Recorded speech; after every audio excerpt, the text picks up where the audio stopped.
महाराष्ट्राच्या अंतर्गत सुरक्षेच्या मुद्द्यावर महाराष्ट्र सरकारनं गृह विभागानं एक मोठं पाऊल पुढे टाकलेलं आहे आणि महाराष्ट्र जनसुरक्षा कायदा तयार करण्याची तयारी जी आहे ती सुरू झालेली आहे। याच विषयावर बोलण्यासाठी आपल्यासोबत अँटी नक्सल ऑपरेशन्सचे special IG Sandeep Patil sir आहेत। सर, महाराष्ट्र जनसुरक्षा कायदा अंमलात येण्याची प्रक्रिया सुरू झाली आहे।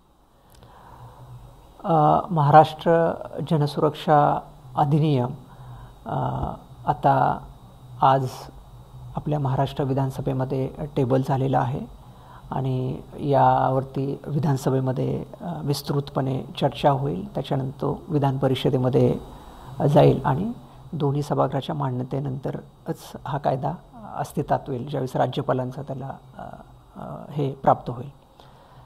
तर हा कायदा बेसिकली आपण पाहिला असेल की जे लोकांचा समज असा आहे की नक्षलवाद किंवा माओवाद हा फक्त जंगलामध्ये सीमित आहे, तर ॲक्च्युली CPI माओइस्ट जे बँड ऑर्गनायझेशन आहे त्याचं जे कामकाजाची पद्धत आहे त्यामध्ये त्यांची पार्टी ही सुप्रीम बॉडी आहे, ज्याला आपण सेंट्रल कमिटी म्हणतो, आणि त्याच्या अंडर 2 विंग आहेत, एक आर्मी आहे आणि दुसरी युनायटेड फ्रंट आहे। जी आर्मी आहे त्याला ते पीपल्स लिबरेशन गुरिल्ला आर्मी म्हणतात, ती जंगलामध्ये जे नक्षलवादी वेगवेगळ्या आपल्या पोलिसांच्या बरोबर आणि सुरक्षा दलांच्या बरोबर लढत आहेत। आणि दुसरं जे आहे युनायटेड फ्रंट, ज्याला आपण संयुक्त मोर्चा म्हणतो, तर संयुक्त मोर्चा हे शहरी भागामध्ये देशभर त्यांचं कार्य चालू आहे। आता हे संयुक्त मोर्चा म्हणजे काय? संयुक्त मोर्चामध्ये जो त्यांचा क्रांतिकारी वर्ग आहे, ज्यामध्ये वर्कर्स आहेत, फार्मर्स आहेत, स्टुडंट आहेत, आदिवासी आहेत, शोषित वर्ग आहे, अशा वर्गामध्ये काम करणाऱ्या त्यांच्या जनसंघटना आहेत। तर या संयुक्त मोर्चा हे त्या सगळ्या जनसंघटनाचं एक अम्ब्रेला ऑर्गनायझेशन आहे। तर आता पुढचा प्रश्न आहे की संयुक्त मोर्चा काय करतो? तर संयुक्त मोर्चाचे 2-3 कामं आहेत। एक तर या जनसंघटनांच्या माध्यमातून CPI माओइस्टची जी आपल्या देशाच्या संविधानाच्या विरुद्ध सशस्त्र क्रांती करण्याची जी आयडियोलॉजी आहे ती सर्वसामान्य लोकांमध्ये पोहोचवण्याचं मुख्य मोबिलायझेशनचं काम करतात। व यामध्ये जनसंघटना कुठलेही इश्यूज असतील, म्हणजे ज्यामध्ये जातीय, धार्मिक किंवा सोसायटीमध्ये फॉल्ट लाईन्स निर्माण करता येतील असे विषय ते पकडतात आणि लोकांच्यामध्ये शासनाच्या विरुद्ध, संविधानाच्या विरुद्ध, लोकशाहीच्या विरुद्ध अनरेस्ट निर्माण करतात आणि त्यांच्या आयडियोलॉजीचा प्रॉपगंडा करतात की तुम्हाला ह्या लोकशाहीमध्ये न्याय मिळू शकत नाही, तुम्ही त्याच्यासाठी शस्त्र हाती घेतले पाहिजे। आणि त्याच्या पुढचा जे आहे लॉजिस्टिक आणि मिलिटरी टास्क, हे संयुक्त मोर्चा आहे ते जे जंगलामध्ये लढणारी आर्मी आहे त्याच्यासाठी आर्म्स आहे, ॲम्युनिशन आहे, बाकी लढण्यासाठी जसं वॉकी टॉकी आहे, एक्सप्लोजिव्ज आहेत, कम्प्युटर्स आहे, जे लॉजिस्टिक सपोर्ट देतं।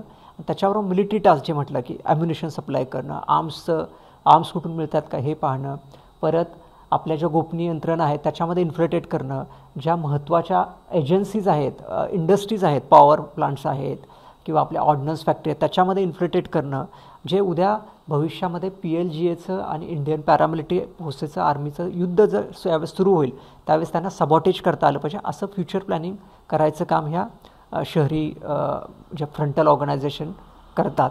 मग महाराष्ट्रामध्ये बऱ्याच वर्षापासून, म्हणजे लोकांना हे सांगायला म्हणजे सांगितलं तर आश्चर्य वाटेल की 50 वर्षापूर्वी CPDR committee for protection of democratic right, ते असं नावं इतकी छान देतात की प्रोटेक्शन ऑफ डेमोक्रेटिक राईट्स, तर अशी कोबाड गांधींनी मुंबईच्या ठिकाणी 1977च्या आसपास पहिली फ्रंटल ऑर्गनायझेशन हे केली होती। आणि त्याच्यानंतर मग मोठ्या प्रमाणात महाराष्ट्रात जनसंघटना म्हणजे किंवा त्याला आपण जनसंघटना म्हणणार नाही, आपण त्यांना फ्रंटल माओवादी फ्रंटल ऑर्गनायझेशन म्हणजे नक्षलप्रणित संघटना असं म्हणू, अशा आहेत आणि त्यांनी काम केलेलं आहे।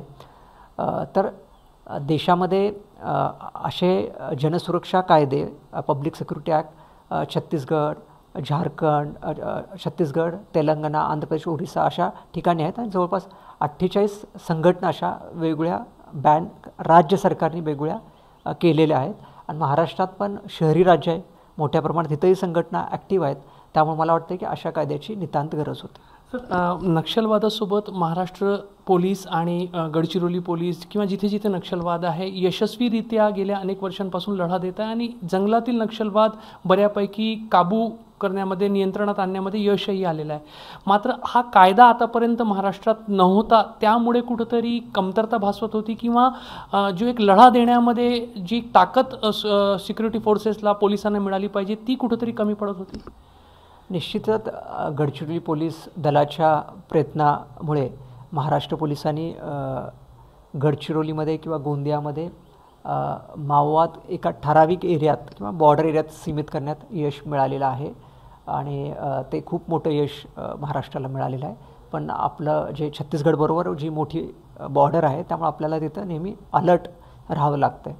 पण त्याचबरोबर या म्हणजे माओवादाचा मुख्य जो मी मगाशी सांगितलं 2 भाग आहेत. आपण एक भाग पूर्ण टॅकल करतो आहे आर्मीचा, पण जो संयुक्त मोर्चाचा भाग आहे तो आपण टॅकल करत नाही. आणि आपण जर पाहिलं असेल साईबाबा ची केस जी झाली त्या केसमध्ये आपण जो आता निकाल दिला तर त्या निकालामध्ये क्लिअरली त्यांनी एक म्हणजे UAPA जो आपला कायदा आहे त्याच्या एक काय म्हणतात लिमिटेशन्स आपल्याला स्पष्ट झालेले आहेत की शहरी भागामध्ये जे लोक काम करतात ते काय ॲक्च्युअल व्हायलन्समध्ये भाग घेत नाही जे जंगलात जाऊन. तर ते जो UAPA जो कायदा आहे हा टेररिस्ट ॲक्टच्या रिलेटेड कायदा आहे आणि मग त्यामुळे टेररिस्ट ॲक्टमध्ये इन्व्हॉल्वमेंट असेल तरच त्या कायद्यामध्ये आपल्याला कारवाई करता येऊ शकते. तर त्यामध्ये एक आपल्याला लक्षात आलं की शहरी माओवादावर कारवाई करायची म्हटली तर आपण UAPAच्या अंतर्गत कारवाई करू शकत नाही, कारण ह्या ज्या छोट्या छोट्या जे फ्रंटल ऑर्गनायझेशन असतात त्यांना म्हणजे देशाच्या इंटिग्रिटी आणि युनिटी ऑफ इंडियाच्या रिलेटेड ऑफेन्सेसबरोबर कनेक्ट करणं फार अवघड जातं. ते वेगळ्या पद्धतीनं कार्य करतात. तर त्यांची जी कार्यप्रणाली आहे त्या कार्यप्रणालीला टॅकल करण्यासाठी आपल्याला हे वेगळा कायदा निर्माण करावा असं केंद्र शासनानेही वेळोवेळी सूचना दिलेल्या आहेत. आणि आत्ता म्हणजे जे सिच्युएशन पण आहे ओव्हरऑल महाराष्ट्रात, जसं शहरीकरण वाढतं आहे, औद्योगिकरण वाढतं आहे, तरुण मुलं शहराकडे येतात, तर बरेच आपल्याकडे तसे घटना पण घडलेल्या आहेत. गेल्या 10 वर्षात 7-8 ऑफेन्सेस पण रजिस्टर्ड आहेत वेगवेगळ्या शहरी भागामध्ये की रिक्रुटमेंट करण्याचे किंवा पैसे कलेक्ट करण्याचे किंवा मुलांना ट्रेनिंग देण्याचे असे वेगवेगळे आपल्याकडे ऑफेन्सेस दाखल आहेत. म्हणजे शहरी नक्षलवादाशी लढताना UAPA अंतर्गत ज्या काही मर्यादा येत होत्या त्या भरून निघतील आणि UAPAवरचा जो एक आतापर्यंतचा महाराष्ट्र पोलिसांचा किंवा नक्षलवादाविरोधात लढताना सिक्युरिटी फोर्सेसचा जो एक अवलंबित्व होता तो कमी होऊ शकेल. हां, निश्चितच. मी म्हणालो की साईबाबा केस असेल किंवा अजून काही केसेस आहेत, त्या केसेसमध्ये आपल्याला UAPAच्या मर्यादा स्पष्ट झाल्या की ज्या शहरी माओवादातले ज्या संघटना काम करतात त्यांच्यावर कारवाई करण्याला मर्यादा आहे ते स्पष्ट झालं. त्याच्यानंतरच आपण मग सिरियसली विचार केला की आता आपल्याला पुढं जर ज्या नक्षलप्रणित संघटना आहेत त्यांच्यावर जर कारवाई करायची असेल तर आपल्याला असा एक राज्याचा जनसुरक्षा कायदा हवा आहे की ज्यामध्ये बेकायदेशीर कृत्य, अनलॉफुल ॲक्टिव्हिटीचं डेफिनेशन ज्यामध्ये वाईड आहे आणि जे त्यांची जी कार्यपद्धती आहे त्या कार्यपद्धतीला अनुसरून आहे की सुद्धा त्यांची कार्यपद्धती आपण त्यामध्ये कव्हर करू. सर, याच्यामध्ये बेकायदेशीर कृत्य एक विस्तृत व्याख्या जर याच्यामध्ये आहे तर या जे काही अशा कृत्यांमध्ये इन्व्हॉल्व असलेल्या ज्या काही संघटना असतील भविष्यामध्ये या कायद्याच्या अनुषंगाने, तरतुदीच्या अनुषंगाने त्यांच्यावर बंदी किंवा त्यांचे काही फंड्स, निधी जे आहेत ते जप्त करणे, संपत्ती जप्त करणे अशा काही तरतुदी राहतील ज्याच्यामुळे पोलिसांचे, सुरक्षा दलांचे हात बळकट होतील. निश्चितच या कायदा आहे हा होलिस्टिक आहे आणि आपण बाकी सर्व राज्यांच्या कायद्यांचा अभ्यास करून हा कायदा बनवलेला आहे. तर त्यामध्ये एकदा संघटनेला जर बेकायदेशीर संघटना किंवा अनलॉफुल ऑर्गनायझेशन घोषित केल्यानंतर जे त्यांचे जे प्रिमायसेस आहेत, ऑफिसेस आहेत किंवा बाकी जे आपण हे केलं की त्यांची काही प्रॉपर्टीज आहेत की ज्याचा उपयोग त्या बेकायदेशीर कृत्य करण्यासाठी वापरत आहेत, तर अशा प्रॉपर्टी, प्रिमायसेस सीज करण्याचे किंवा त्यांचे अकाउंट्स फ्रीज करण्याच्या सगळ्या तरतुदी या कायद्यामध्ये आहेत, जेणेकरून आपण मुळासकट त्या संघटनेवर हे करू, कारवाई करू. नाहीतर काय होतं की फक्त नाव बदलून संघटना पुन्हा त्याच राहतात आणि आपला जो मुख्य उद्दिष्ट आहे की त्यांच्या बेकायदेशीर कृत्यांना रोखण्याचा तो पूर्ण होत नाही. सर, याच्यामध्ये संघटनांवर जेव्हा बंदी घातली जाईल तर काही सक्षम अधिकारी किंवा एक सक्षम यंत्रणा पण त्याच्यामध्ये राहील, कारण बंदी घालण्याची जी प्रक्रिया आहे ती पूर्ण कायद्याचं पालन करून बंदी घातली जाणार. बरोबर. यामध्ये बंदी तर राज्य सरकार घालणार आहे, त्यामुळं सर्व कायदेशीर प्रक्रियेचं पालन करूनच कुठल्याही संघटनेला बेकायदेशीर ठरवलं जाईल. त्याचबरोबर त्यामध्ये सगळ्यात मोठं हे आहे की जे ॲडवायझरी बोर्ड आहे, जे हायकोर्टच्या जजच्या रँकचे 3 मेंबरचं एक ॲडवायझरी बोर्ड आहे, ज्याला सल्लागार मंडळ म्हणू. त्या सल्लागार मंडळाने अप्रुव्हल दिल्यानंतरच ती संघटना ॲक्च्युअल बेकायदेशीर संघटना म्हणून घोषित होणार आहे. त्यामुळे हा मोठा चेक आहे की असं होणार नाही की कुणाला आपण उचलून असं कुठे अन्याय होईल अशी स्थिती राहणार नाही. कारण जोपर्यंत सल्लागार मंडळ ते अप्रुव्हल देत नाही तोपर्यंत ती संघटना बेकायदेशीर घोषित होणार नाही. आणि सर, कुठलाही एक जेव्हा असा महत्त्वाचा कायदा असतो तर त्याच्यामध्ये तपास करणारा अधिकारी जो असतो त्याचा एक दर्जा असतो किंवा त्यासाठी परवानगी देणारा अधिकारी किमान या दर्जाचा असतो, असे काही चेक्स ठेवलेले असतात. या कायद्यामध्ये असे काही चेक्स आहेत का किंवा काही दर्जे ठरवलेले आहे की या दर्जाचाच अधिकारी तपास करेल आणि या दर्जाचाच अधिकारी त्याची परवानगी देईल? निश्चितच जसं स्पेशल लॉज असतात, त्या स्पेशल लॉज म्हणजे आता स्पेशल तरतुदी आपल्याला म्हणजे सेफगार्ड्स किंवा त्याचा मिसयूज होऊ नये म्हणून केल्या जातात. तर यामध्येही तशा तरतुदी आहेत ज्यामध्ये DIG रँकच्या ऑफिसरच्या परवानगीनेच यामध्ये गुन्हे दाखल केले जाऊ शकतात. आणि जसं मकोकामध्ये आहे तसं ॲडिशनल DG रँकच्या ऑफिसरच्या परवानगीनेच त्यामध्ये चार्जशीट पाठवली जाऊ शकते. हे महत्त्वाच्या तरतुदी त्यामध्ये आहेत की ज्याच्याकडून मिसयूज होणार नाही कोणता. सर, बरेचदा असं होते की एखाद्या संघटनेवर बंदी घातली तर ती संघटना किंवा त्यामधले जे सक्रिय लोक आहेत ते काही वर्षानंतर बदललेल्या नावाने, नवीन नावाने तशाच पद्धतीची कृत्य सुरू करतात. तर यामध्ये तशी पण काही तरतूद राहणार आहे का की संघटनेवर बंदी आली किंवा ती संघटना आता विसर्जित झाली आहे म्हणून त्यामध्ये ॲक्टिव्ह असलेले व्यक्ती त्याच उद्दिष्टाने दुसऱ्या पद्धतीने दुसऱ्या नावाने काम करू शकतील? तर या कायद्यामध्ये त्याबद्दलचा काही चेक ठेवलेला आहे? तसं एक सेक्शन आहे त्यामध्ये की त्या संघटना एकदा बॅन झाल्यानंतर ते नाव बदलून तेच मेंबर जर दुसऱ्या कुठल्या वेगळ्या संघटनेत जर हे करत असतील, पुन्हा कार्य करत असतील, तर पुन्हा तीही संघटना त्याच संघटनेचा पार्ट मानला जाईल असा एक त्यामध्ये सेक्शन आपण इन्क्लूड केलं. म्हणजे त्यात लिहिलेलं आहे की हे बेकायदेशीर संघटना सीज करणं कधीपर्यंत बंद होईल याची व्याख्या त्यात विस्तृतपणे दिली आहे. त्यामुळे हे जे तुम्ही जे मुद्दा मांडला तो त्यामध्ये कव्हर होतो. सर, केंद्र सरकारचा पण आग्रह या संदर्भात होता का? कारण ज्या राज्यांमध्ये नक्षलवाद आहे त्यांचं केंद्र सरकार नेहमी आढावा घेत असते. केंद्र सरकारने पण ही अपेक्षा ठेवली होती का की महाराष्ट्रामध्ये असा एक सक्षम आणि सशक्त कायदा असावा? केंद्र सरकार पण वेळोवेळी जे शहरी माओवादाच्या रिलेटेड काय आपल्याला कारवाई करता येईल याच्या अनुषंगाने आढावा घेत असतं. तर त्यामध्ये आपल्याला त्यांनी जे आपल्या इकडं जे नक्षलप्रणित किंवा माओवादीप्रणित संघटना आहेत त्या बॅन करण्याच्या अनुषंगाने वेळोवेळी आपल्याला सूचना दिलेल्या आहेत. पण बॅन करण्यासाठी आपल्याकडे कोणता कायदा नसल्यामुळे आपण बरेच वर्ष काही कारवाई करू शकलो नव्हतो. आणि आपल्याकडे जी सुरक्षा SRE जे सुरक्षा रिलेटेड एक्सपेंडिचर जे आहे ते स्कीम आहे त्याच्याही क्रायटेरिया आहे जो आपल्याला फंड्स मिळतात किंवा तुमच्याकडे राज्य सरकारचं स्वतःचं एक वेगळा कायदा पाहिजे की जो शहरी माओवाद आहे किंवा माओवादाला कंट्रोल करण्यासाठी तुमची एक स्पेशल ॲक्ट पाहिजे, असंही त्यांचे स्ट्रिक्ट गाईडलाईन्स होत्या.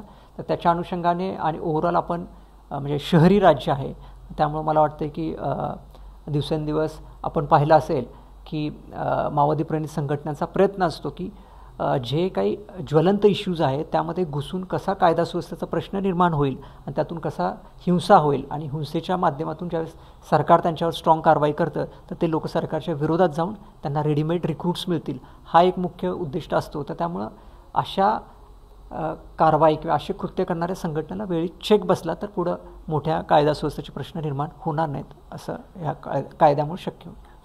तुमच्यासारखे सर्व अधिकारी जे नक्षलवादाशी गेल्या अनेक वर्षांपासून लढा देतात, एक समाधानाचा दिवस आहे आणि गेल्या अनेक वर्षांची सुरक्षा दलांची, पोलिसांची एक जरी मागणी नव्हती मात्र असा कायदा असावा एक अपेक्षा होती, ती कुठंतरी आता पूर्णत्वास जाणार आहे पुढील काही दिवसात.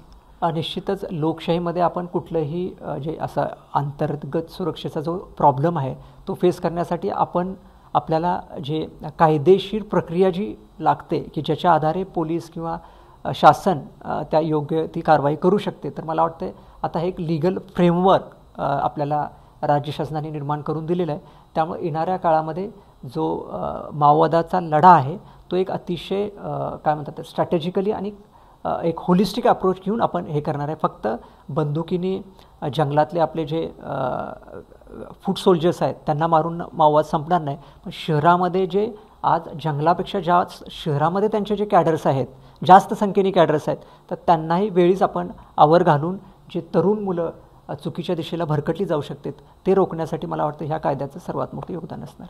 तर नक्षलवाद माओवाद जो आहे त्याचा एक स्वरूप बदलतं आहे आणि जंगलातून तो नक्षलवाद किंवा माओवाद आहे तो शहरामध्ये तेवढा तीव्रतेने सध्या पसरताना दिसत आहे आणि त्याच्याशी लढा देण्यासाठी महाराष्ट्र पोलिसांनी महाराष्ट्राच्या गृह विभागाने एक महत्त्वाचा पाऊल पुढे टाकलेला आहे। गेल्या अनेक वर्षांपासून या कायद्यासाठीची तयारी जी आहे ते अधिकारी करत होते। संदीप पाटील सर पण त्यापैकी एक होते ज्यांनी या कायद्यासाठी प्रचंड मेहनत घेतली आणि आता तो कायदा विधिमंडळापर्यंत पोहोचला, तो अधिनियम विधिमंडळापर्यंत पोहोचलेला आणि भविष्यामध्ये संपूर्ण वैधानिक कारवाई त्या संदर्भात होऊन त्याचा कायद्यात रूपांतरण होईल। कॅमेरामॅन अतुल हिरडेसह रजत वशिष्ठ, एबीपी माझा। एबीपी माझा, उघडा डोळे बघा नीट।